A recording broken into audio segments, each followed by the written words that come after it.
Nyakora mogi jonga yore kenu machino kinyi makawuono chenro en mar mbaka oromo chako sani ayanga kwa rango kake da nona budget koda paro mano mar chik mar omenda mano ka mantiere kodi kachiel gik mathoth mantiere kama luwo uduche makawuono do chung nade gi jogo mantiere sekta ni angi thuolo matwa ka kod jolony e weche mag loso budget kod lony e weche mag uchumi kaono waranga ne ni budget into biro kumi nade japiny kama intiere to mimedo gi nango rode mag midino ka ntiere weche mag austerity kata rido kanda itimo geyo machal nade antiere ka kod wela dek adhimi gi thuolo mar mondo mi gimoso achiel kachiel odiochiengni makawuono okinyi ni ka wantiere chenro mar mbaka oromo ka wantiere kod gi achiel kachiel nyakora moge jwang antiere ka kod CPA Julia Ohore mabeno wan kode ka achiel kachiel Julia oyawre kendo machiegni mosi oganda wa okinyi makawuono.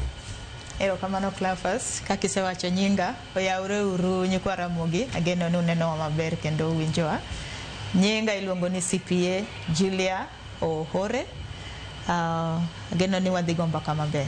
Kamano ahinya kendo machiegni ahinya ka wantiere kar ka ber nyakora mujana ka kod Stephen Osedo jalony e loso budget. Stephen oyawre kendo machiegni gara mogi tigi kawono. Ayawre inya Cleophas and oyawre uru jothuro ageno ni twak ni ber kendo biro sama ber makoro piny te focus e weche mag loso budget. Kamano ahinya kendo kama chalo nyakora mogi jwang adhi bedo kaya kod CPA Evans Ogutu ka entiere county ma Migori okinyi makawuono. CPA Evans Ogutu en jalony e weche mag uchumi. Oyawre Migori chewe machal nade okinyi makawuono imoso oganda wa Evans Ogutu.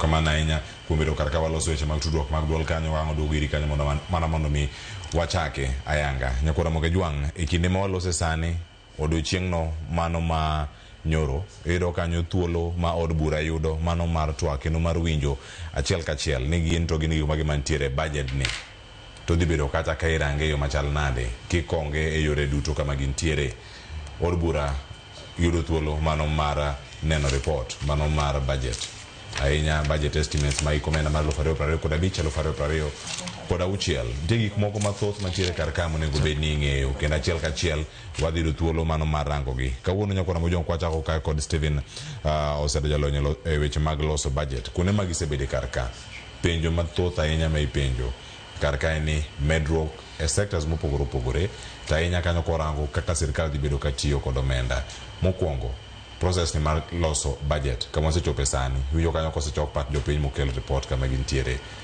en gimodhi piyo en gimodhi yo makare to finance bill wonego bed ni chwalo omenda madhi tayo budget ni osetayo machalani. Kamano ahinya Cleophas kendo sani koro wacho ni wantiere akirikiki ma budget mar omenda 25-26 koro chopo kama koro idhi kali e od bura. To wan kaka jok ma loso mang'iyo weche mag loso omenda ama loso budget mar piny Kenya ok wamor gi kaka ne process mar loso budget ma higa ni odhiyo. Kich iyudo ka king'iyo pend chik miluongo ni Public Finance Management Act oketo gimiluongo ni public participation kaka ama kao pach jopiny kaka gima maduong' moloyo sama iloso weche mag omenda.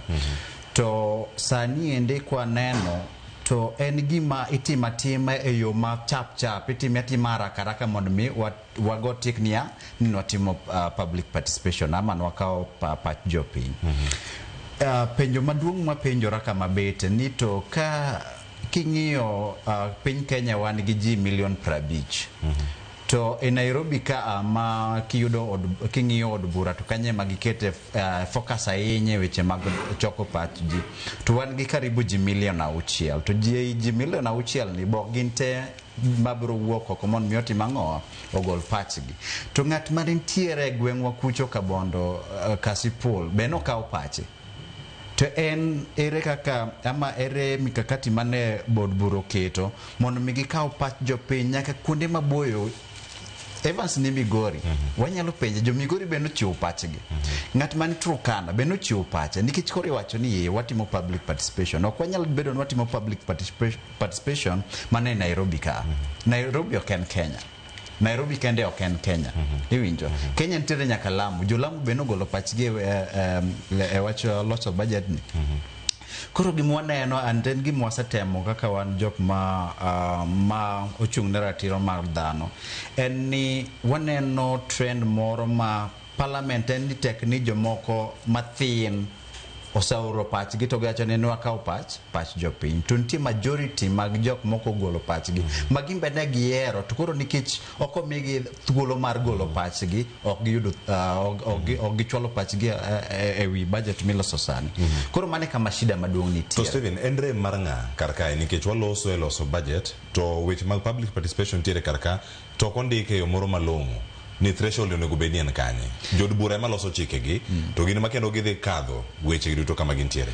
En ng'ikruok maduong' ahinya e weche magwa mag kao pach jopiny nikech nyaka sani endi tok higni 15 nyaka nwakal katiba wa manyien ni iyudo ka pod waonge chik ma ketonwa threshold mar public participation to mane neno kata last year kane watero kese e mbele do to do mamalo ngisowa ni kosachok pach okochuni nyaka gimiu duoko ni tera pachi to duoko gimi meaning there is no feedback because waonge gi legal framework ama waonge gi pend chik matayo kaka weche mag choko pach jopiny weche mag dongruok dhiyo emineno ka nitiere gi gaps mang'eny to kwan gimo wacho kich igne 15 ang'o momiyo weche mag loso chik manyalo tayo public participation otamre nyaka sani mane shida maduong' manitiere to kata gimano kwaweyo shida ma wan go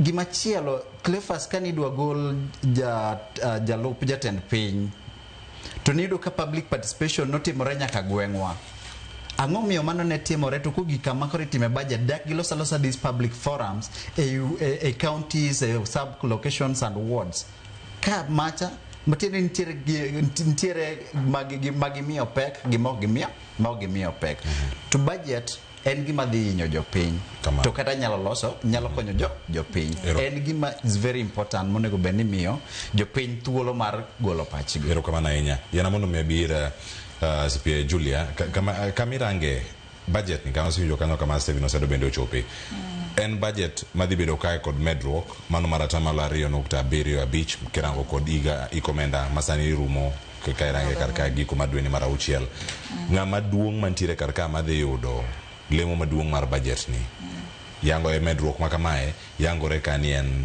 od bura kata parliament mano mapacho kae ka komiti ni oseyango kani nitie medruok mar atamalo 12.95 mano e budget madhi ne od bura mapacho ka en paro mane madiponi nitiere e kinde ma budget ni ichwalo kendo imede kama chalo kama to jopiny pod kale midhiero mano ma kaka ginyalo chulo suru kata kaka ginyalo yudo chenro mopogore kaka wacho ni austerity measures kano wantie gi gazet ka winjo kanyo kaka pod imedo mana dosod jalup jatend piny Kenya kinde ka en Gachagua sani ni Kindiki. Erokamano Cleophas to kalure gi kaka Obendo se wacho nitie gimiluongo ni public participation monego bed ni jood bura kao motegno kabisa mondo migidhi ir jopiny giwinj gima jopiny wacho nikech budget ni en mar jopiny ok en mar od bura kende to an kod gadier kaluwore gi kaka wasenene gimedo pesa jood bura osemedo atamalo 2.2 yeah king'iyo malong'o ibiro neno ni pesa gi dhi e osara margi yeah to kendo king'iyo machielo mabende okaw pesa no mang'eny en kar loso ot mar deputy an kaka ng'amo olony e weche mag uchumi awacho ana CPA ageno ni jopiny ng'eyo accountants kang'iyo malong'o kendo kanyalo nyiso sirkal ni ok en gima ber nikech ok gi prioritize kanyalo tiyo gi wachno ok ging'i kama pesa ni onego dhiye makonyo japiny kaka achiel kuomgi e wach sikul wach thieth to kaluwore gi mano koro anyalo wacho ni ok en gima ber mondo mi jood bura med pesa korka korgi at the expense kata ka gisiro gisiko weche mamoko kaka mag somo monego beni. Medruok ma kamagi nyalo nene nade Julia, en margi gin giwegi koso en gimoro genuine need kata dwaro moro ma ochuno manyalo miyo gima kama otimre medruok mag budget ahinya mano mar od bura? King'iyo maber onge genuine need kanyo. Nikech ka en kaka loso ot, renovation kwa nyalo wacho. Onge gima genuine ahinya manyalo miyo jogi med pesa mondo renovation odhi mbele. Ineno. Yeah. Erokamano nyanga dugi ka penjo ni bende ng'anga ayuda achiel kachiel ka wuok kuoma CPA Evans Ogutu ka entiere studio en county ma Migori kendo mos no ko winjo kaka ni chako twak wacho ni mos mokwongo cha no ko winjo nikech duol ne olal kata kamano penjo mathoth se bairi achiel kachiel nyama na konowa kama entiere public participation otim Migori no ka jopongo halls mopogore opogore nyaka sani kama entiere wach mar budget kama ochope jok moko medore to gin jok manie sirkal od bura executive wano motingo tenda jatend piny Kenya kod judiciary mano mag doho jogi duto medore pesa e budget mano ma koro sani ochopo e od bura ni paro mane ma intie gode wiye kanyo machiegni Evans Ogutu? Erokamano ahinya Cleophas. Mokwongo wacho ni issues mag public participation no otim e yo makare nikech onge chik matayo public participation. En chik mokete katiba ni kidwa timo budgeting process to nigitim gi public participation. Tiyudo ni the threshold kata legislation mosekelo framework mondo ma otim ok osebedo yo makare, omiyo ng'ato ka ng'ato katimo public participation otimo public participation depending on interest mare nikech ong'eyo ni onge chik ma bunge osekadho on a clear threshold mar public participation. Nyaka migochwa ka wanyalo neno ni nyocha ni nitie deliberate attempt mar CS Treasury kanyocho timo some kind of public participation on issues of finance bill kanyo wuothe counties mamoko, lakini kanochopo migochwa ka I am not aware of a national forum mano atime public participation. Koro public participation was not done rang'eny mamalo mo noningo otime godo. Koro mano wach mokwongo. Mar ariyo, issues mag budget wasenene kaka okete to gi sectors kaka pesa ni obedo passion to different sectors. Nitie jok mogen, nitie jok molose. In my own personal opinion, nitie jok mano koningo mi pesa e rang'eny momegi to nitie critical sectors moma pesa mano ningo bedi pesa ni ikete lwetgi. For instance, let's talk about agriculture and urban development. Iyudo ka agriculture contribute to more than 22% mar GDP mar Kenya. To the threshold kata pesa momiye to ket piny kabisa. To other service sectors machalo kaka state house to mi pesa turi. Why will we allocate a lot of money for service to gimanyalo keto any economic impact wa mayo pesa? Gini ochakore top down nikech ineno kaka budget bedo structure kose chak time kamano gi sirkal mamalo ibro yudo ni mag counties gi the office of the governor ki ang'o mage ma ibro bedo allocated pesa nikech nyathi ka nyathi learn from janyuol. Koro the budget as structured sani ok otime yo makare in terms of allocation of resources e kuonde mowinjore. Nitiere other critical areas mano ningo beni wa allocate negi pesa mondo mi at the end of it we will find economic impact kuomgi. Erokamano ahinya. Erokamano ahinya. CPA Evans Ogutu kapok awuok iri mondo aduoge studio ma Nairobi kar kae. En ang'o ma depo ni timore ikomenda kata higa ka higa gik matimore kar ka kotenore kod weche mag public participation. Mokwongo ka en wach mosebedi kitero ji e doho ni nogo chok pat jopiny. Tineno kitime mana e yo moro ma ok ochanore kiwacho nokiwinji ti jadak ma Migori wando nwayo jofwambo wa kanyo kantiere okinyi ma kawuono jotelo ma Migori moko kuom giwacho ni ero depo ni kaka ilando gini ema ok lande yo makare.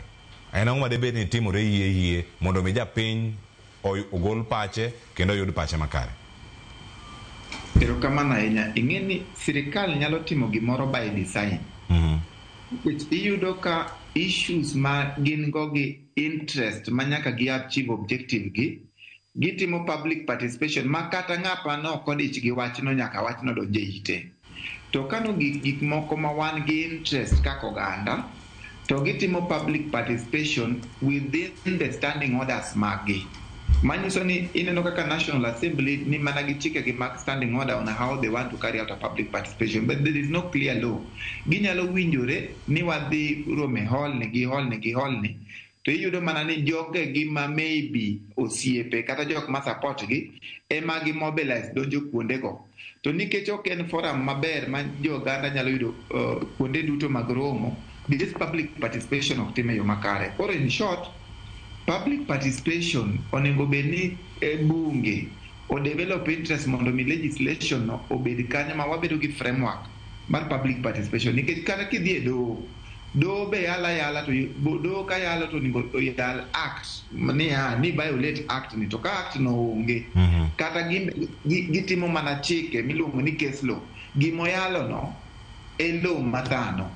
Koro ma e gimo temo kwayo sirikal and the stakeholders man government ni let us come up with a clear framework and a legal structure mar public participation, especially issues man gi interest kaka budget is a very emotive issue. Okwamora ahinya ka oganda bed involved in a budget ma year by year en budget mar deficit. Onge chieng' mwase achieve a balanced budget ma wacho ni revenue marwa will be commensurate to the programs mag expenditure. En budget moro ma kitimo at the end of the year ibiro yudo ni nitie deficit ni hola moko nyaka bedie. To public participation be onge mondo kaw pacho piny. To the burden mar chulo gowi ni to podi ibiro ketnwa. Because that's why we are advocating mondo there must be a clear framework to get legal structure mar public participation. Erokamano ahinya CP Evans Oguta duoge suru karka. Steven Osedo, gik mathoth mantiere karka penjo maduong' ahinya. Jogi paro mar medruok budget e ikomenda ka ikomenda gini bedo kadhi malo to jatend migao John Mbadi nowacho ni ochako gino luongo ni zero based budgeting. En ang'o ma dipo ni timore karkae ka walosi zero based budgeting to waneno ka jok mane nigi budget sani osechopo koko dipo ni jod bura no prove ni wadwaro gima chalo kama nikech nigi wacho ni juduto chak from zero kama gintiere karka ka jod bura medore atamalo mathothgi. Erokamano ahinya Cleo. King'iyo higni 5 mokalo budget ma piny Kenya osebedo ka medore ma ka ami figures yudo ka higa mar 2020-2021 budget no anen 2.79 trillion ama trillion 2.79. 21-22 budget anen 3.0 trillion. Iwinjo. 23-24 budget one 22-23 nen 3.3, then 23-24 nen 3.6. Sani endi mwawuoye ni odhi to 4.24. To waneno ka budget medore to ngima mar jopiny to medo dok chien. Mano ng'isi nang'o? Mano ng'isi ni budget medore to budget mwatimo ok en budget makonyo jopiny. En budget makonyo jo mantiere sirikal, jok mantiere power, mantiere iwacho ni machiegni gi kiroho kama pesa ni time ang'owa ikane. To in japiny magolo taxes ge every now and again to budget ni ok timi nade ok konyi. Koro medruok ni kich sani ende ni wacho kendo waneno budget mobedo proposed ka migao mar ama od bunge omedore 47.99 billion. Apenji wasa the election nyoro mane oka participate momiyo koro jobunge omedore from 416 members mang'eyo ka to say 1000. Kich what would warrant ama ang'o mamiyo budget mar gi medore gi 47.9 billion. Iwinjo? Ang'o momiyo mano medore? Kwani jod bunge omedore ama programs mage ma omedore od bunge ama gi extend their nini odiochienge gi mag bedo mag tiyo tich koso sara emo medore teno sara na emo medore ga allowances mane mikori bro yudo ka kich sani ende be koro gigina na gimanyo pesa magidwa chako go 2027 koro mane magi pande e budget moneno gitu to jopiny monego beni budget gi konyo to onge medro ka ang'iyo mana matin some sectors CPA Evans no wacho agriculture yudo ka agriculture ma ene moting'o economy mar Kenya tok mi budget moromo sani endi wane ginane wane wachimo kama ji gole oduma ji dwacha ko puro donge fertilizer no mi budget maromo nade yudo ka pesa mano kete fertilizer subsidy thin kabisa. King'iyo weche mag health sector, sani wan gi shisha and all that. Jedi manyalo wuok ka mawach ni an nikech achulo 600 ama 300 odiochieng' kodiochieng' kadhi e hospital to onge pesa mikwaya. An magina ni last week natero janyuol na ne tuo. Podi kwaya ni mondo mi agol pesa out of pocket to en gang'owa, en gi SHA. King'iyo weche mag social protection. Social protection en gik makonyo oganda weche mag king'iyo programs makonyo oganda. For example, social protection oyudo only 3%. To ma en program manyalo konyo oganda mondo mi ji ofeel ni kichingeni wapambana gi gik mokadi adek. Mokwongo en weche mag somo ama golo fuwo donge. Mar ariyo en weche mag tuoche. To wayudo ka kanyo bo gikete gine. Mar adek en weche mag Mar adek en weche mag ang'o? Fuwo. Wan gi weche mag tuoche, wan gi weche mag poverty, amiluongo ni dhier. To social protection programs, kaka kiyudo moro mane gioro ne ji pesa, iluongo ni transfers, social transfers, mag cash transfers, yudo ka ket pesa malong'o. To mara kichaki ng'iyo i budget ni, king'iyo security sector. Idhier nono ni to kwani Kenya wan gi lweny moro mamiyo koro security sector imedo negi budget. To weche mag somo to onge gime okete. Program moro ne wan go ne Linda Mama Cleo. Program ni king'iyo budget masani zero allocation. To Linda Mama ni emane ka joma mine na dhi konyore subtende to timang'o to konyo. Koro yudo ka budget ne nigi gaps maduong' kabisa. To kadwa siro kamoro wach mar public participation. Mana neno ka Mheshimiwa John Mbadi dhi around. Penjire ni kaka japiny ni siche manodhi mochung' e wi mtoka kowacho ni oloso okomedo taxes ama okomedo oshuru ne jopiny. Benodhi to beno kao pach jopiny ama o break down proposals manentiere e finance bill. Kose no wachacha ni jopiny deno kana donje broad based ni to finance bill na mokwongo onge gi ang'owa gi medruok e weche mag ushuru. To king'iyo wacho ni details the devil is in the detail.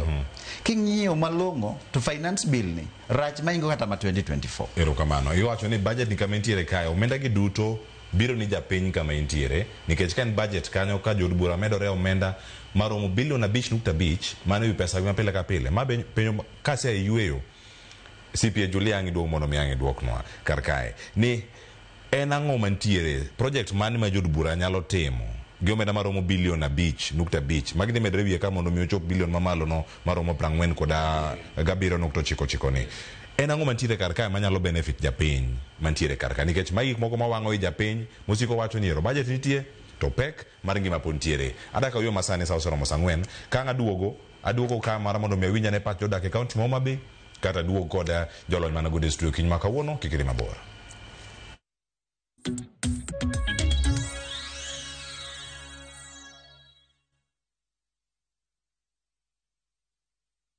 Craving an unforgettable African adventure? With View Travel, discover the magic of Africa. Explore Cape Town's beaches, trek Uganda's lush rainforests, marvel at Rwanda's beauty, explore Tanzania's wildlife, unwind in Zanzibar's paradise, cruise Egypt's timeless Nile, or dive into Morocco's vibrant culture. Perfect for leisure, business, school trips, or romance. We craft journeys as unique as you. Tembea Africa na View Travel.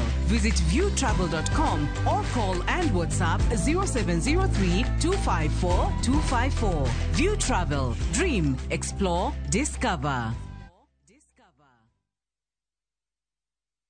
Je, wewe ni dereva taksi ama mwenye boda? Bas, habari ndio hii. Sasa kuna platform mpya ambayo inakutambua na ina reward efforts zako. Karibu WeGo. At WeGo, we value drivers and reward your hustle. Kujiunga na WeGo ni rahisi. PSV license, good conduct, legit insurance, ID na logbook yako. Approval ni chap chap bila drama. Drive when you want, earn how you want, and enjoy the best driver commissions in the market. Download WeGo app leo kwa Google Play Store or App Store, or SMS WeGo to 20425. WeGo, let's go.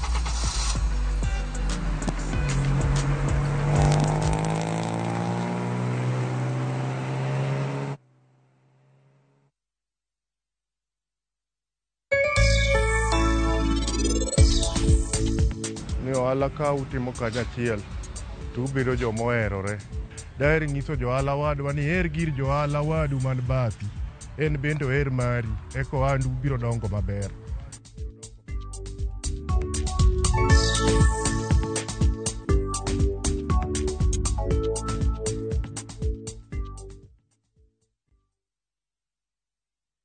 Ok ginyal weyi ma ok inyiero.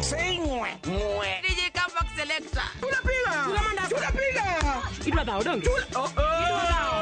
Idwa gori? Adwa timo ni maandamano maduong' kibong'eni ano. Mama ilika polis timang'o? Ka yieng' tachaga. Ibiro tenda kama ni chaya donge? Dhano otamo Nyasaye. Ok jaduong' ba. Jensa. Macha wich kut mani kelonwa. Ibiro timo what? Waluong ne polis. Yes, ayuri.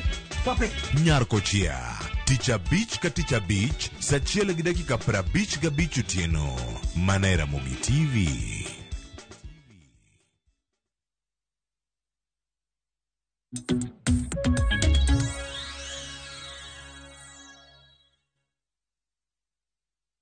Macheni kendo nyakora Mogi Jwang' en mor marani pod ikete kar ka chenro en mar mbakoro mwadhi nyime kanoko ni kani wachoko pach jolony e studio ka to wakawo bende mag jopiny mantiere e counties. En thuolo madatwa achiel kachiel kod nyawadwa Alia Beach kantiere county ma Homa Bay. Alia Beach oyawre kendo machiegni are nyasi madaraka ne rum pokwa twak achiel kachiel. Homa Bay uchal nade tok bedo gi moya mar jatend piny Kenya kod wende to twak makawuono bende nyalo miyo aparo machiegni Ali.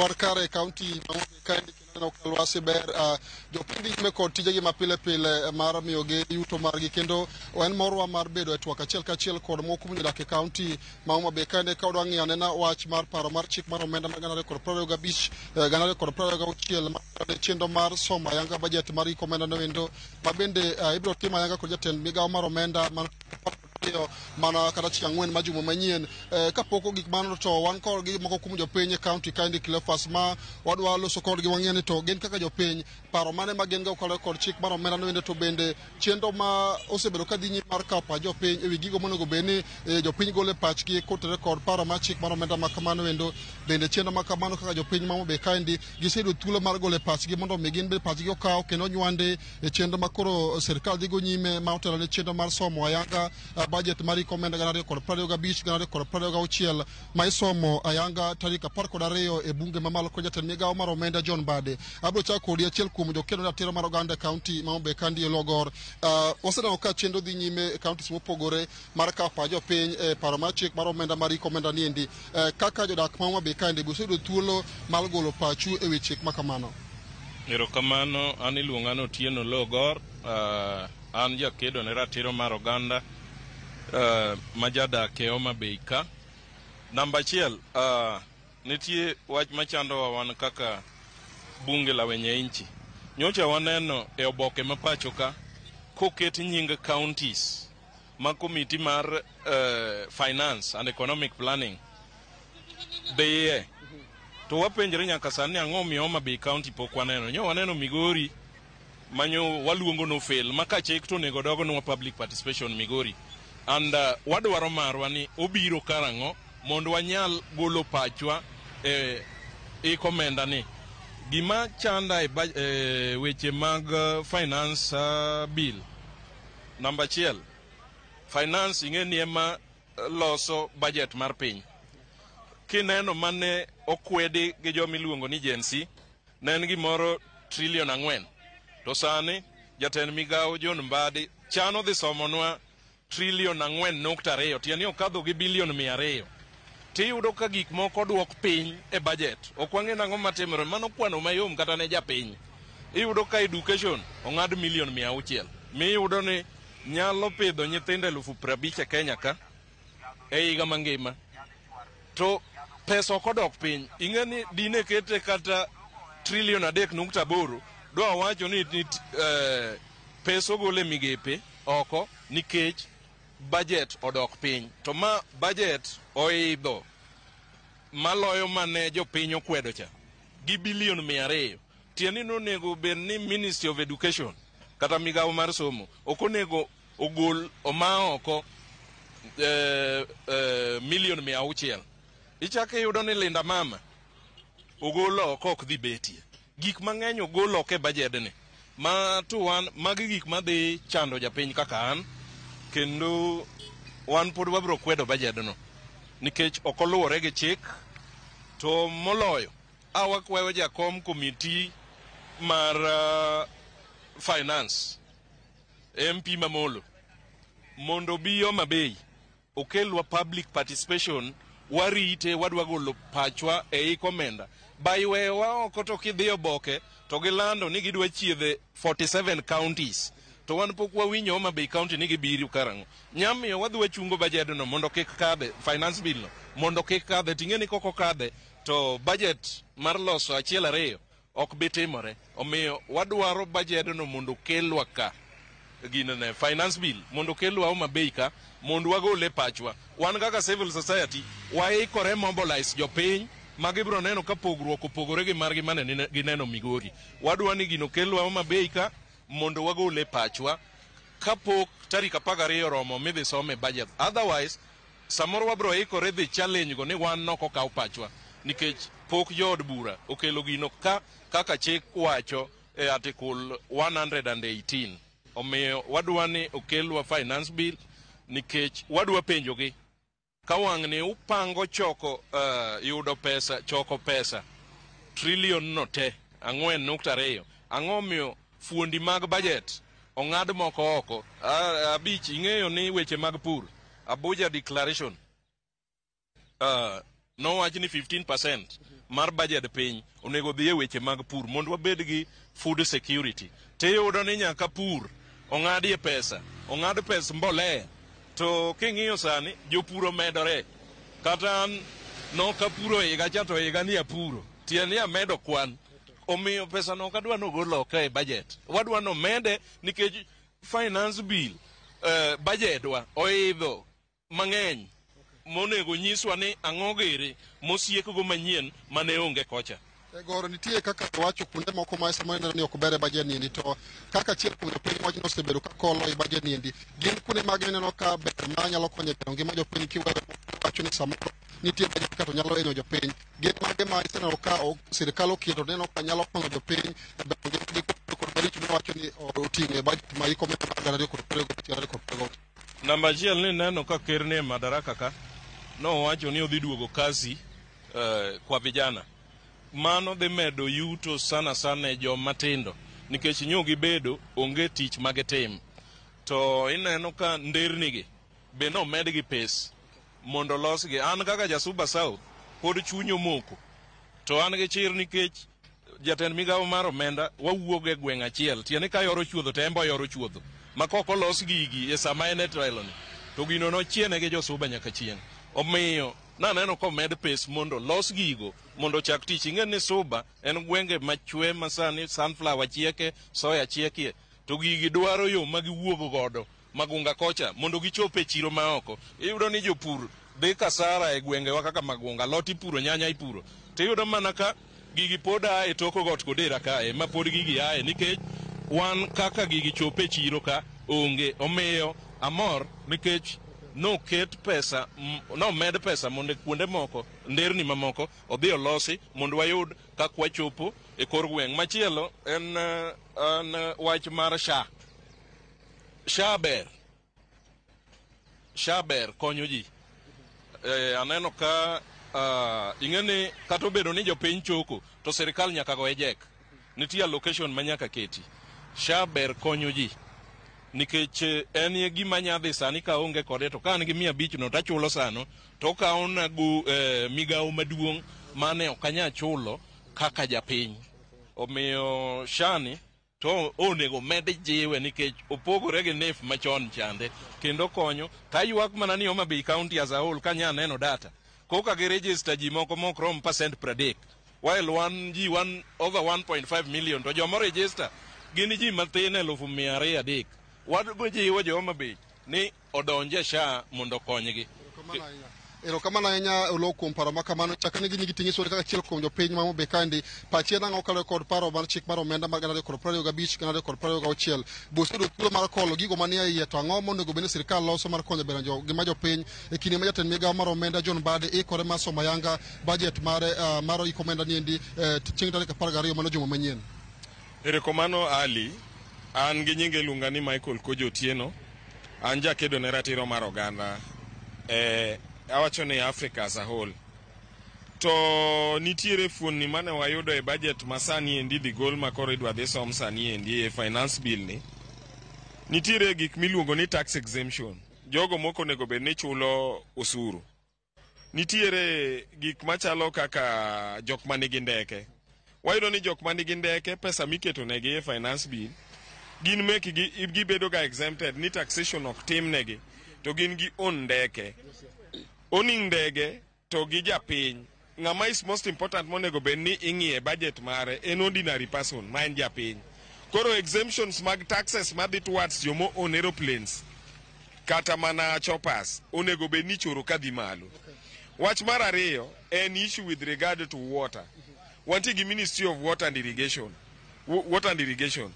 Department mar pini en okwanega kiketo nega pesa ma konyo ji nekech ka intiere gi ginene koket pesa malong'o e Ministry mar Water and Environment ibro yudo ka pi ng'eny tuoche mang'eny chakore ga gi mise mag pi. Access to clean water in adequate quantities. En adiera Ali king'iyo the Great Nyanza as a whole companies mag pi onge malong'o kata ka endi molos gi national government ok ti malong'o.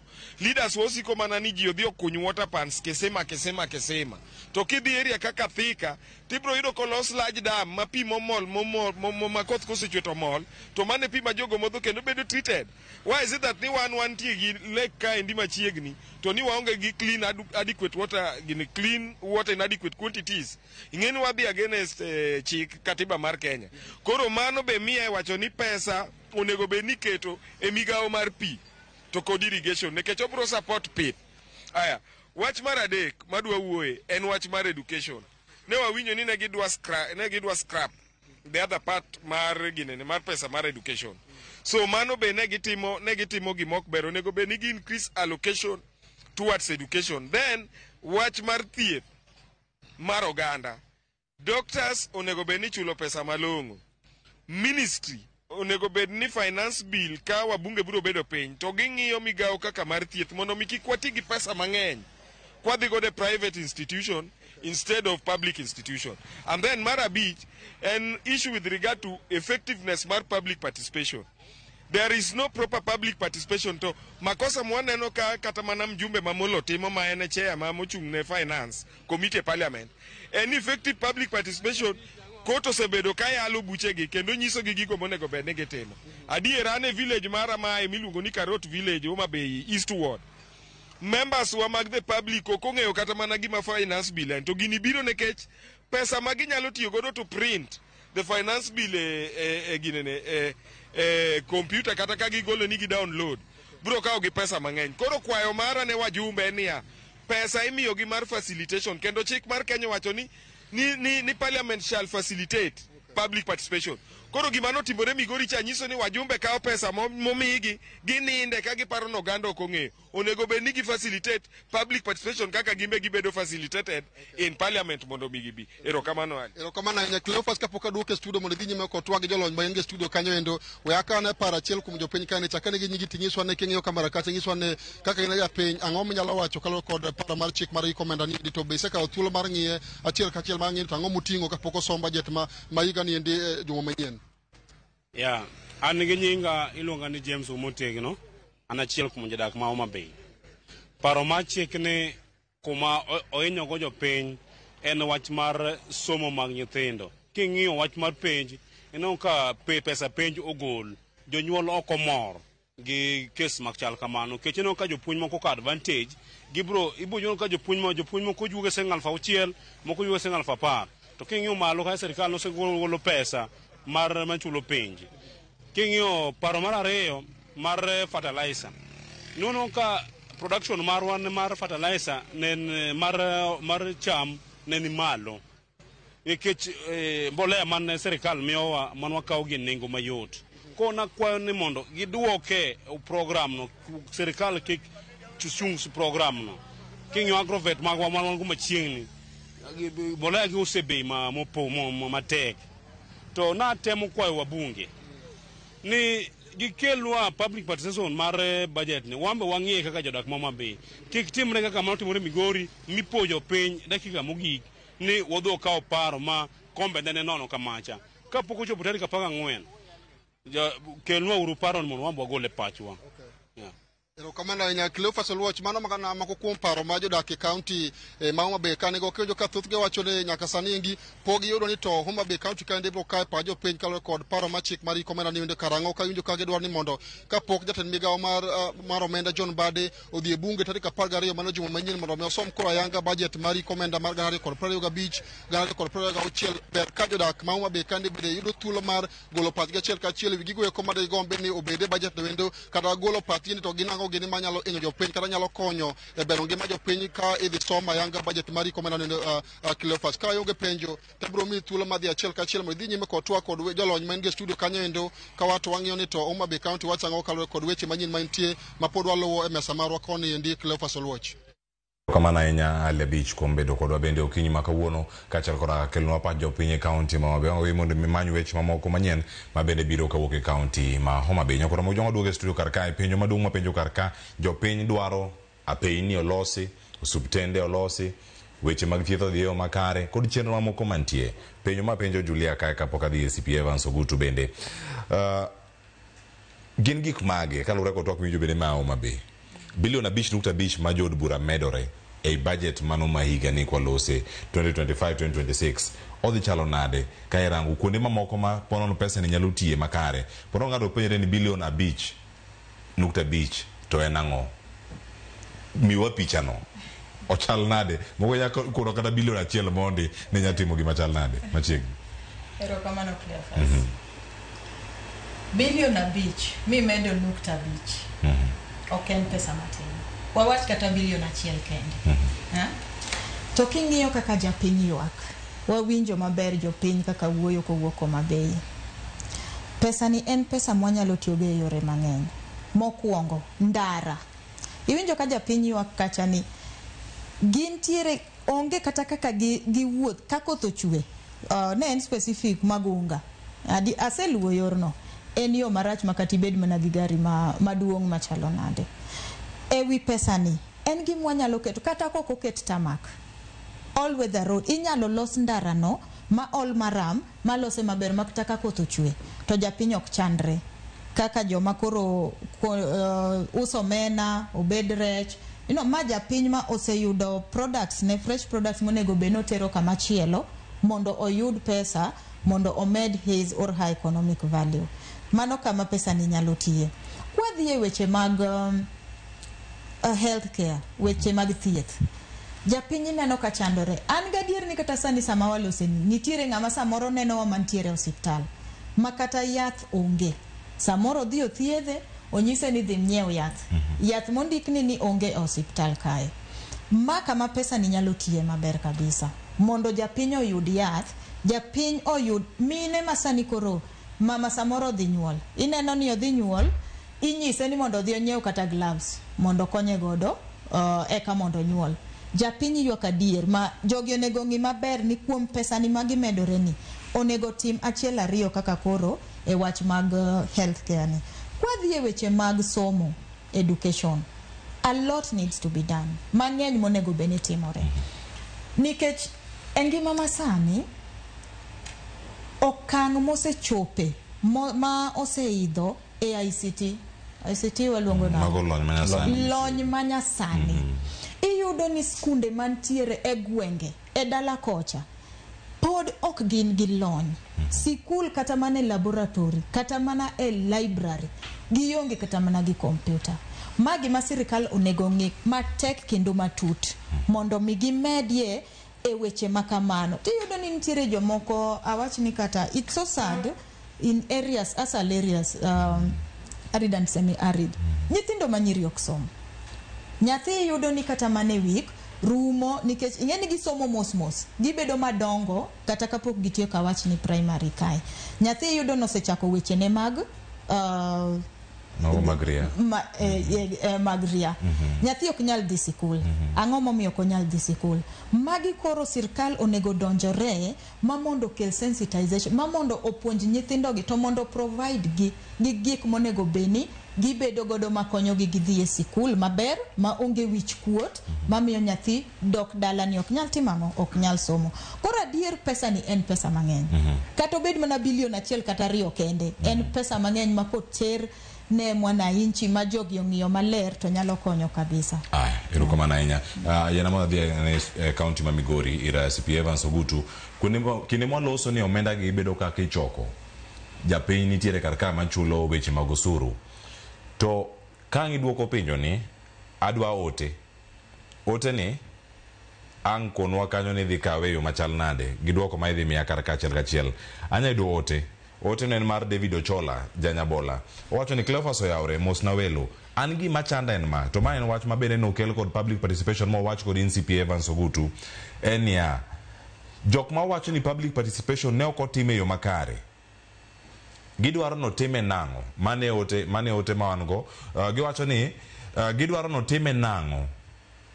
Mar ariyo owacho ni because we all agree that media has been airing CS National Treasury doing town hall meetings with public across the country.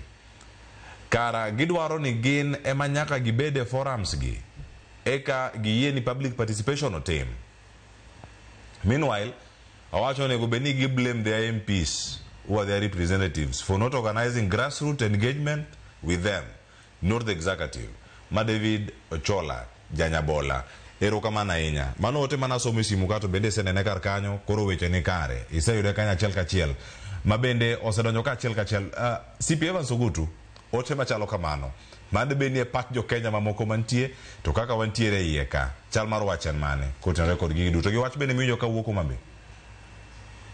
Erokamano ahinya mokwongo Cleo. Adwa kwongo wacho ne David ni wawe chalo jo Israel ma pok oyudo gima dwaro wakidhore kendwa mana kaka guogi. What it means ni nitiere problem e public participation ok onego bed ni wa blame each other in the framework kaka public participation osetim. Mokwongo king'iyo the budgeting process en gi process ang'wen. En gi kar formulation, en gi approval, en gi implementation to gi audit. Formulation ka seche me ikaw kaka budget policy statement kata ma ministries oro circulars to the Ministry of Finance kata Treasury oro circular to the ministry departments and agencies and including other state organs mondo me omegi chenro magin go gi paro magidwa time budget onego bed ni at policy level ni nitie adequate public participation. Adequate public participation nyaka bed gi fair representation. Manyiso ni at least ka wan gi 47 counties in the entire structure mar Kenya as one unified state, onego bed ni at least from the county level nikech mag structures mag government manitie sani e katiba. There is the national government of the devolved government. Onego bed ni at least from those representation you cannot ignore a creation of the constitution. Nika inyalo time ka ok inyal time. Mano nyiso ni itimo sampling in terms of doing representation. Koro onego bed ni a clear framework bedo ni in all the 47 counties from the policy level what yudo kaniti public participation. And then the second category ma public participation manyalo nyiso David which is very important ni seche makoro jo executive tero budget gi e od bura makoro jo od bura dhi timo gimiluongo ni budget approval. Public participation be nyaka tim kanyo mondo mi jo od bura man gi tije ang'wen: representation, legislation, oversight and partly participating in budget. Onego bed ni kawe paro ma ja executive no kelo ni notimo public participation ni ben paro ma jo piny oyie godo nikech gimbe gi represent wa e od bura. Not all citizens can go to parliament. Koro manyiso a clear structure should be put in place by the National Assembly ma jo od bura te participate in public participation. Public participation, mana kaka wanyalo kao allocations matin in terms of other programs serikal, there is no crime ko kao a small allocation for facilitation in terms of public participation mondo mi oganda obed kanyo no e gima decision midwane gi bear, nikech at the end of it doesn't matter kata mana David kata an paro budget nyokalo, it's not going to affect me only, all the affect and koda nikech the canons of taxation, any taxes for everyone. Koro koda ni wacho ni yie kode koda an ne ok ayie kode ni maybe public participation okotim kuma, ok ni you are going to be favored, en gima dhi kata cross. Koro public participation onego bed kama. To mogik e wach public participation, the members of National Assembly nyaka koro kawe mijingo kabisa e wach loso chik mar the legal framework mwanyalo tiyo go ni kitimo public participation e budget, wawe uru make an assumption, because where there is no clear law, ngato ka ngato wacho ni mane law, mane kimo miyo David gini wacho pachge, amba wacho pacha. But when there is a clear act of parliament on the threshold mar public participation, buro yudo kama no timore yo makare.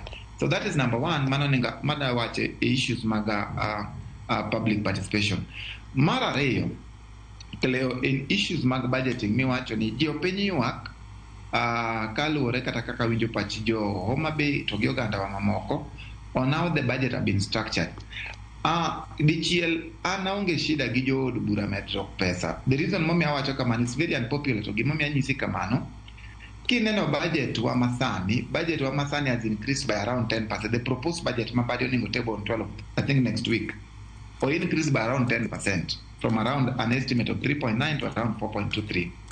Seche ma increase budget, nitiere ga duties mag members of parliament manyaka medre. Number one, king'iyo structure kata budget mar National Assembly, opoge kiwanga dek. Nitiere mar personnel emoluments, mar chulo msara. Msara bedo regulated gi Salaries and Remuneration Commission, koro gito no kinyal bedo ne pesa ahinya. Koro mano personnel emoluments. But nitiere another category, mar operations and maintenance. Operations and maintenance ka nigi procurement item gi non-procurement items. Nitiere committee levels samimiyo ng'ato mandate mar oversighting a 4.23 trillion budget, nyaka miye thuolo mar dhi ng'iyo gigi, nyaka miye gi thuolo mar romo ka gitimo gini.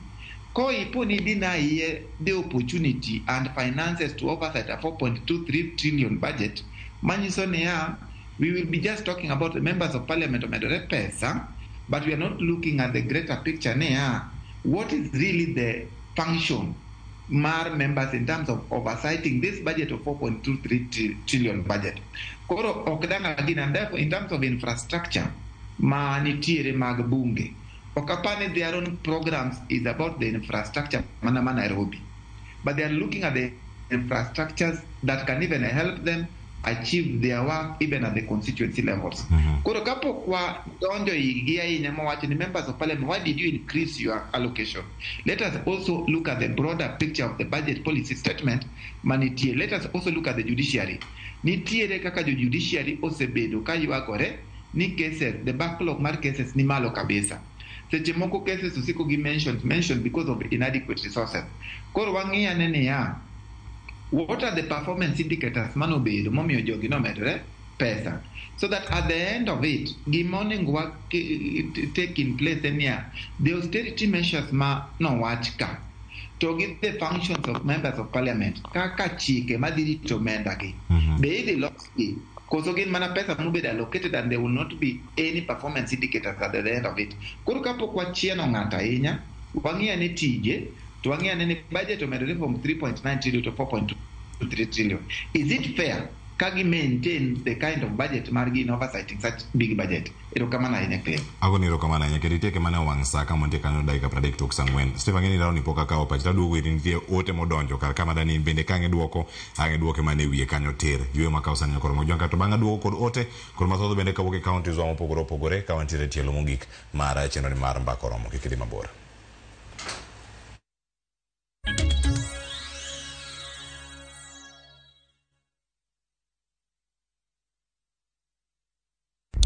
Saa zingine mambo kupata bila plan. Gas ndio imeisha, landlord akuache upumue, mtoto ni mgonjwa na bado ni mid-month. usijibox kwa noma.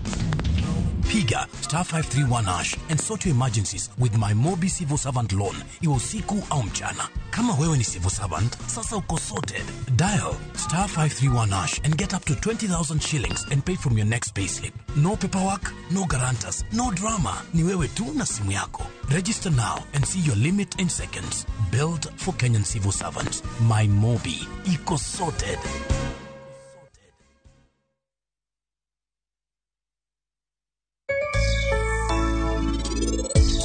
Penj laktar ko kalera mugi TV ngima en mwandu iluonga ni Ruth Otieno kende nga morna mar bedo kod odiechieng kod odiechieng. For competition ngeny, which is true. Now most ji mangeny manyo the uniqueness that you have.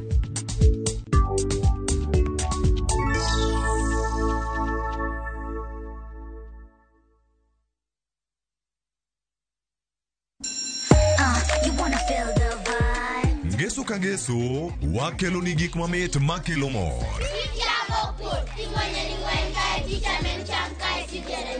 Rogo mar nyithindo kae wakelo ni talanta.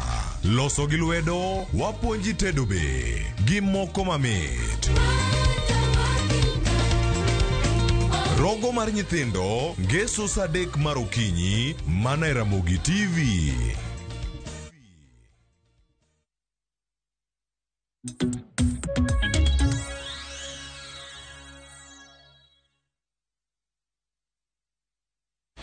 Machini kendo nyakora Ramogi Jwang' en mor mara ne podi kete karka chenro en mara mbaka oromo. Wachopo kae tielo mar ariyo kendo wadhi mana nyime kode kachiel ka warango ni piny Kenya to ringo yo machalnade paro wi budget kod paro mar chik mar omenda. Nyaka sani ni kanye. Nitiere ote modonjo karka kae to bang'e Stephen Osedonika ang' duok penjo machalo kama. En ote mawuok kuom Ruth Nyathi Ochieng'. Ondiko ote mabor ahinya ang'ane kaka nyalo some kae achiel kachiel kae to bang'e aduog kae. Ruth Nyathi Ochieng' ote mare wacho kama. An gi pacha neno ka public participation en wacha nikech jopiny aya nikech owacho kanyo ni jopiny ma pachgi waka oteno kenda some. An gi pacha aneno ka public participation en mana wacha nikech ka jopiny ma pachgi lewo chope all mondo gol pachgi to ok migi thuolo mano mar wuoyo kata mar wacho weche moko bende iloro negi oko. Pach jopiny ok count ga en ketho saa gi thuolo weche te norumo ga od bura modongo to kanono kiyuda e oyo mabinago Clovers piny na nipo nono ni jopiny okwedo chik omenda in public participation level bende lokruok nyalo bedo koso ang'o manyalo timore to ka jopiny ok otimo public participation kaka nyocha waneno Migori cha bende owinjo chik omenda no odhi nyime koso owinjo bed stopped immediately. Pend chik to wacha ng'o ewi wachno aloto akanu moja ina ko Ruth Nyathi Ochieng' achako kodi ma en process mantiere kachiel kapok adhi ote mar Lazaro Kanyambok awinya ne pach Stephen Osedo. Erokamano ahinya Cleo to Ruth penjo maber nikech king'iyo weche mag public participation en wach ma lich ahinya nikech kama wantie sani endi chal ka gima pach jopiny ok kawo motegno ka iloso weche mag budget. Adamiyo jo thurwa mana back history in 2023 ama iga mar 2023 ne wan gi finance bill. Finance bill mar 2023 ni no propose among other things the housing levy. Unyalo paro. Housing levy mawacho masane ningiso wane gero ga ngo affordable housing. Jopiny nogolo pachgi mano kwedo eyo motegno weche mag affordable housing ama housing levy. Nodhi kamano makono gi tarik 26 dwe mar 6 2023 to ne President Ruto nokao kuoke mokete e wach mar finance bill. Matiende noktima ngo anokalo.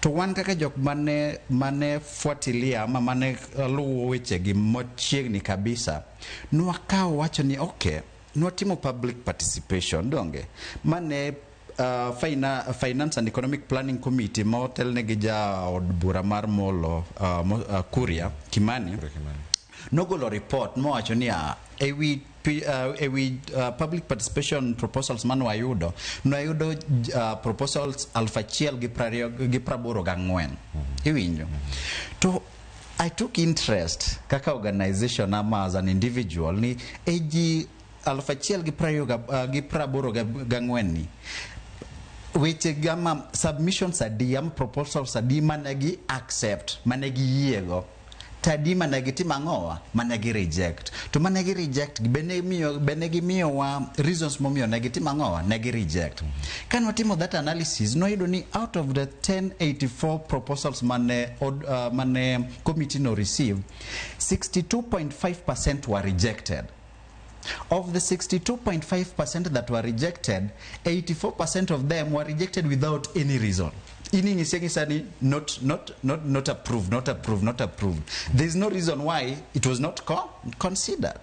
So, kan wangio ka wacho ni gini okrum ka nikech wach ma public participation kingio article 10 wacho ni one of the values of governance, the principles and values of good governance and public participation. Kingio article 118 mar constitution is also talking about public participation. Mwacho ni ma en ratichwa kaka jopiny mondo mi pachwa kwa golo to nyaka timangowa wakao case note mokwongo finance bill mar 20 Justice Stanley, I remember very well. Case ni not the Mogike Supreme Court. Court of Appeal or it is unconstitutional. What the Supreme Court? The Supreme Court no allow it, but gimano fuenyo eni kan one angle manwakao eni nuagolo pachwa to golo paro ama the hall kakora duoko Ruth en kiyudo ka ochok ji hall kama ji 100. You cannot tell me ni mano public participation. A meaningful public participation, there must be feedback.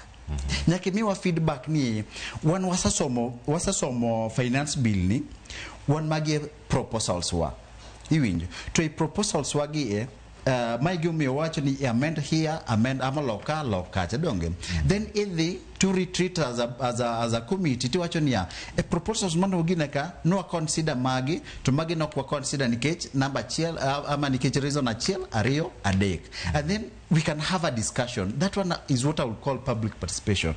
To kama iluongo as a politician in the hall tingi so jopiny koro you're doing public participation king you bill masani and pages adi to engage how many amendments to benegi the maginyo amendments sani ndi jadi mongeyo ni osas jadi public participation magitimogo mbadi osangiso wani angomo miyo gikete pen check mar finance bill gimomiyo koro gidwa yiene KRA mar kawo my personal data beno osadhi mo wacho ne ji kamano en kodhi to wacho ni adogno no kokamedo taxes.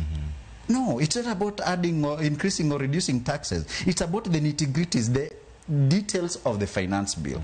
Sani endika pen nyokalo to KRA mpesa ni KRA biro beno mana ka ngiya kama.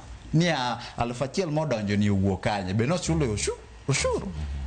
Ngama nyaliye gima kama. Koro nyaka kik wawuondre uru ni koro kwaneno ka ji odhi ochunge wi mtok dio otimo those roadside barasas and barasas ni koro mano public participation. No. In as much as there is no legislation, but there is a framework. And there are cases, if you look at even the case, the Kiambu case of 2015, which was the first time we tested public participation in this country. What is the threshold? Feedback is very important, and that's why to date I'm still very disappointed with our Supreme Court. Supreme Court, which is the highest court of the land. Nisa ni anka golopa, chatokocho ni nyaka kuru bunike miya duogna feedback kapa chacha negi consider kata okutiyo. What is that? Then why should I participate? Cleo kana mi abira mi watch. Apenyi ni Cleo to okiola kodi cha dhigo wuoth to kayudo duoko kuomi. Is that communication complete?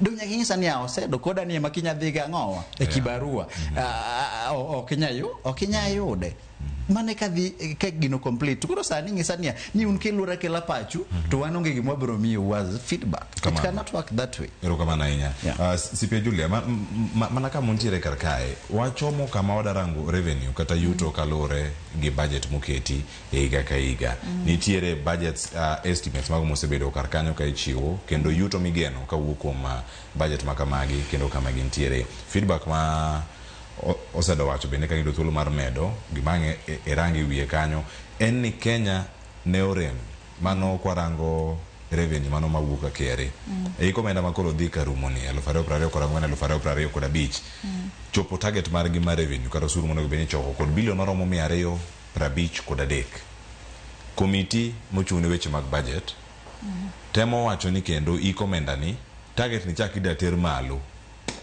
deponi ma en mana setting up another challenge kata failure machielo kata rem machielo maduong' wadhi nokwane no karka giloso mana stage machielo mana mar rem chopo karkanyo mar mondo mi giti gino maginyalo choko e kinde magintiere.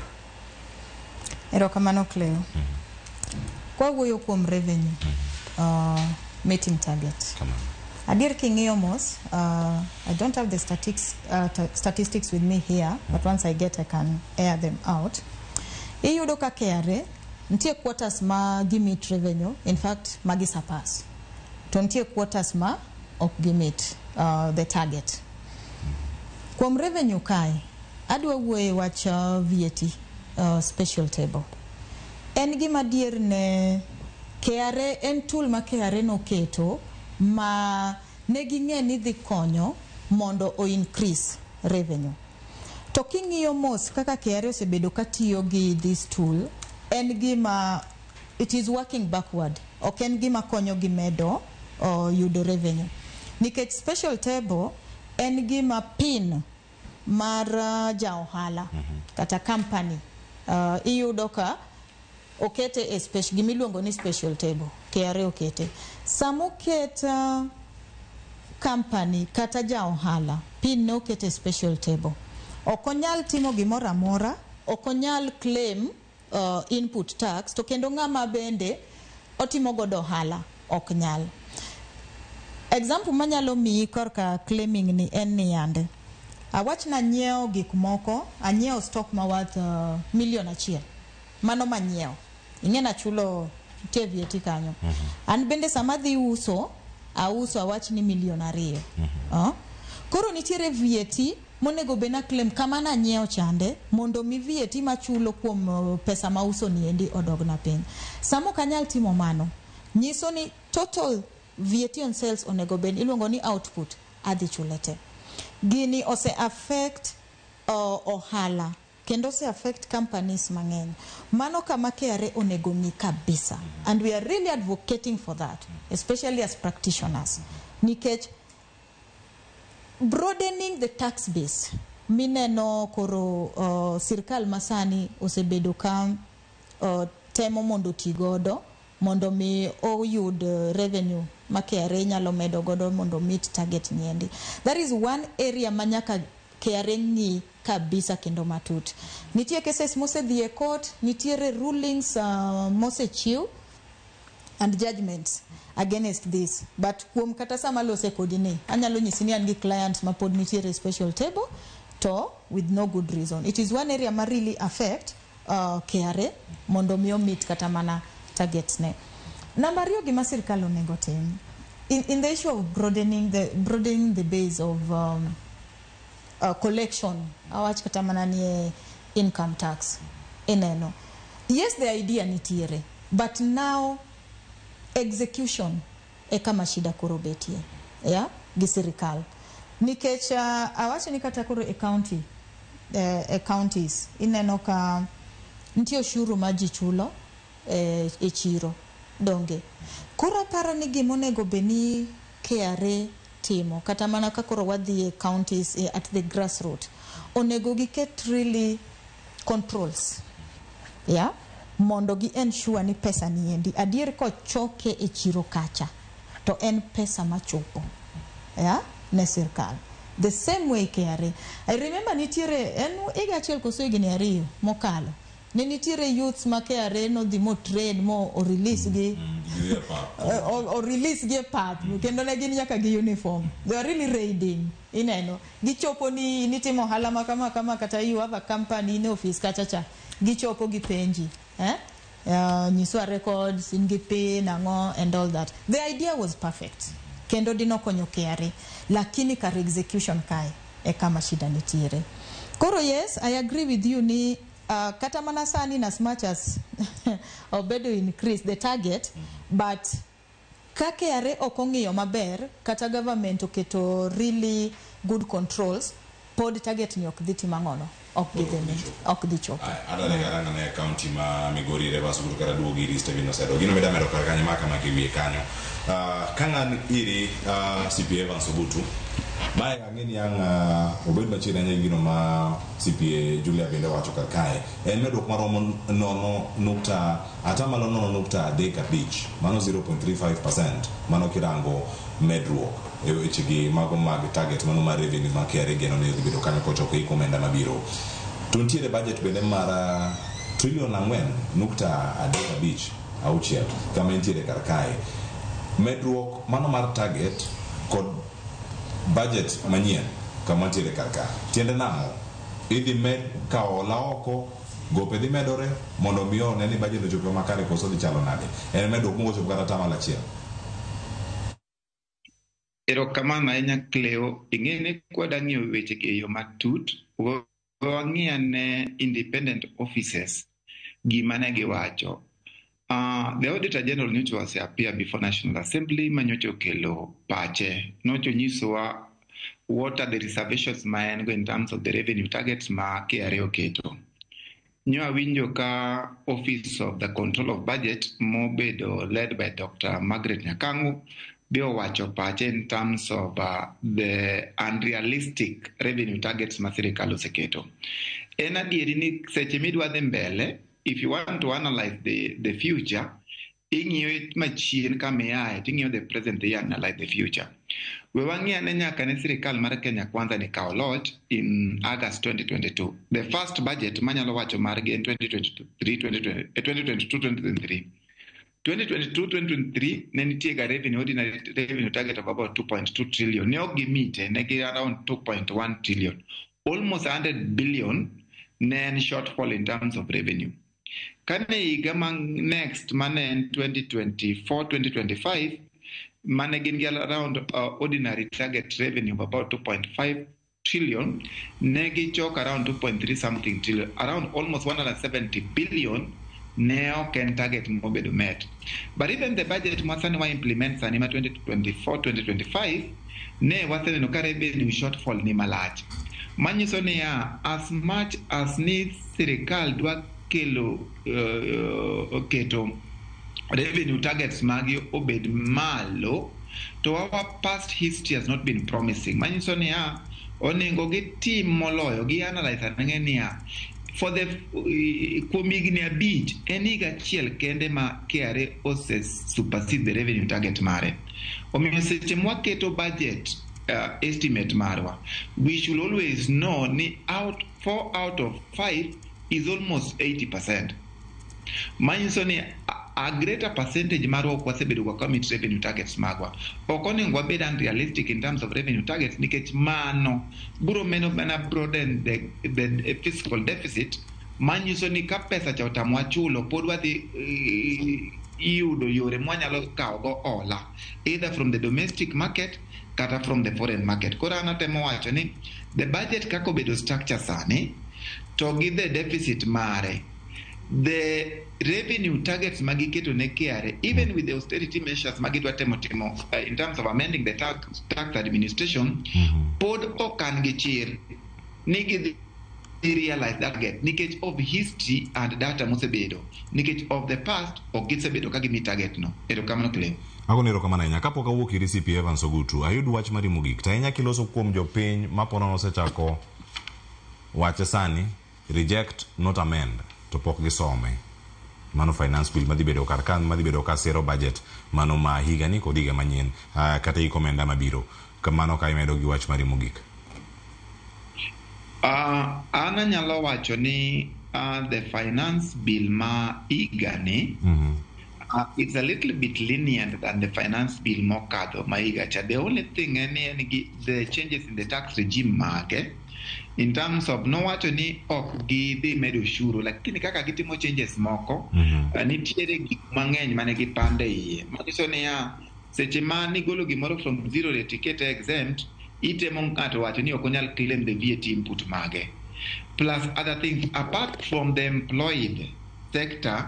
Nitiere jowa ma ondiki e sector ma gitemo mondo me at least at the end of it kik gibed gi ng'ur mang'eny kagi wecho ne gi padiem mar gi threshold of 2,000 gimedo to 10,000 iwinjo koro and then in terms of the housing levy kaka ne gi structure of gross koro sani on basic koro manyiso ni the employed sector to ne gitemo kabisa mondo mi kik bed ni ng'anyo kuom gi kabisa, but the overall aspect mar finance bill as currently structure koko beda dead then pod ok odhi konyo japiny.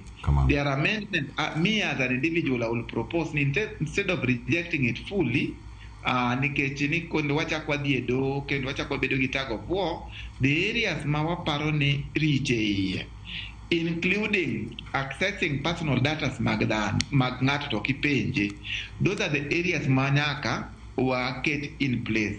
Nyaka wang'e niya seche mwang'iyo one wing mar in terms of revenue mobilization nyaka wang'e kaka pesa ni tiyo, nyaka wamari the two, kok wamari the two to onge kamwa bro dhiye kaka oganda mag jo Kenya. So me my final word is amen, do not reject. Agoniro kamana ahinya mano CP Evans Ogutu ka entiere kaunti ma Migori okinyi ma kawuono achopo kar ka mada yudo wach mogik bende kawuok kuom Mwenda sa osekalo dakika 50 kod 2 tok saa 4 onego bed ni watieke kar kae to ayud thuolo mar Stephen Osedo wach mari mantiere kama na bedo ni umaki ahinya e budget kata gima nyamone nendo e kai mere wach mari. Erokamano ahinya Cleophas. Koro kwatieko to awache weche ariyo kende wi weche mag revenue. Mokwongo waneno ka our public debt dhi malo. Sani wawache en trillion apaga chiel, almost 70% mar GDP. Iwinjo. To king'iyo deficit mantiere this proposed budget, that is the proposed budget and the revenue target that has been set, we have a deficit of around 876 billion. Mano ngiso nango, mano ngiso ni serikal pod dhi dok kao ola domestically kata from foreign markets. To rach mar mano en mokwongo iyudo ka seche ma gikawo ola especially in the domestic market in kaka johala matin kidhi e bank ok bi miyi pesa mar ola nikech government timo ang'owa olo kuomgi gimiluongo jo economist nango crowding out effect iwinjo. Koro nyaka watema nena wang'i kaka wanyalo reduce our debt burden as a country. Then mar ariyo king'iyo be kaka waketo weche mag waketo weche mag konyo jopiny ama gina programs madhi konyo jopiny. Budget ni king'iye generally to en budget ma is not pro people and pro government, but we want a budget ma biro konyo jopiny mon mi wuok e weche mag dhier wa address weche mag somo to kendo wa address weche mag tuoche. Sani endi jikale kinde matek sana e weche mag uchumi ni malo to koro ka finance bill ni ochako kalo moko ket lokruok mondo mi okony jopiny to waneno ka mano pod dhi mana depend inequality mowuoye ama pogruok e kind jok manigo gi jok maongego. Koro ago erokamano ahinya ne jothurwa sani koro chopo kama koro nyaka ikaw simbi go ne MP ni ng'ise ni we are rejecting not amending. To kwa amend to amend prudently. Erokamano. Erokamano ahinya. Wach mogik Julia mantiere kwa sani. Erokamano Cleo. Wach mogik manyalo wacho en ni government should really prioritize expenditure ne gik ma enhance growth kata medruok economic growth ne japiny. To government bende mondo kony gimwa luongo ni MSMEs, micro, small, medium and micro enterprises. Onego gi focus kanyo kabisa nikech jogi adier gi provide employment opportunity, ndiko ji.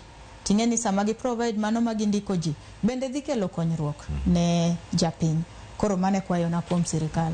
Agweniro kamana ina CPA Julia Ohore kachel kodaka Steven Osaido kumutulu marbedo kodo kinyi makono kachel kodaka uriri mano CPA Evans Ogutu ero kamana enya emos uriri gimi tulu marichopo bende studio ka uono ichope studio maka kia Migori achel kachel mano CPA Evans Ogutu kantiere kodwa karaka yodu tumundiko na karaka ote mare njina Lazaro Kanyambo gimiketo karaka chaduto wasome kendo warange yo makaro waguniro kamana enya Cynthia Tieno oguna nyarmolimo bendo wacho ni ntiere karaka olo achel kachel kwa studio county ma Kisumu waguniro kamana nya kombedo kodwa karaka bende chenro ni neone jogo mundiko nwa moro nwa ote machuok mobedo kodwa achel kachel chenro ma kawuono waguniro kamana enya kinyen cheng yueyo elojo weto wamo kedo chendo chopo makare Joyce Duor kod Sharon Ongao wagoniro kamana enya waraduro chieng' wuok tich ka warango weche maga mbaka oromo kod rupiny ahinya bende kwa warango weche mopogore gi mag Arsenal gi Man U chieng' wuok tich ka warango weche mag tuke bende kod weche makare nyinga Cleophas Oluoch Kisumu kanya kwa mukeo nyaka Kisango med neno Ramogi TV.